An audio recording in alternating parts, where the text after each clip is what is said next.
अस्सलामुअलैकुम। बच्चा स्वेटर का बहुत ही बेहतरीन स्टॉक आया हुआ है। चाइना का 80 किलो वाला बंडल, एक से दो बंडल मैं आपको इसके साइड से दिखा रहा हूँ। अच्छा, इसमें देखें अंगूरा स्वेटर के भी कुछ पीस नज़र आ रहे हैं, ये देखें। ठीक है, वैसे बच्चा स्वेटर के नाम से है, कुछ पीस इसमें आपको अंगूरा स्वेटर के निकल सकते हैं। जैसे इसमें ये नज़र आ रहा है अंगूरा स्वेटर इस वक्त अलग से बच्चे का 42 से 45 हज़ार रुपये का बंडल है।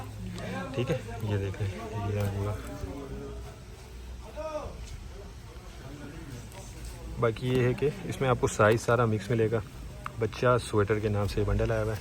कुछ ये देख लें, फ्रॉक के भी का पीस इसमें दिख रहे हैं। जर्सी भी इसको कहा जाता है।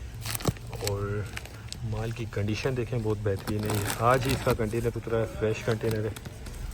ये देखें, चाइना का स्टॉक होता है, 80 किलो इसका वज़न है। रेट इसके डिस्क्रिप्शन में दिए हुए हैं, जिन भाई को भी चाहिए वो रब्ता कर ले।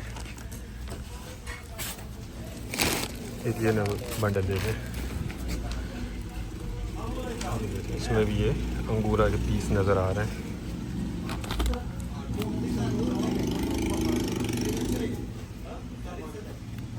बाकी माल देख लें, कलरफुल है, रंगीन माल है, बहुत ज़बरदस्त है। तो जो भाई लेना चाहते हैं वो रब्ता कर लें। रेट इसके डिस्क्रिप्शन में दिए हुए हैं। तो उम्मीद करता हूँ वीडियो आपको पसंद आई होगी। नेक्स्ट वीडियो तक के लिए हमें इजाज़त दीजिए। अल्लाह हाफिज़।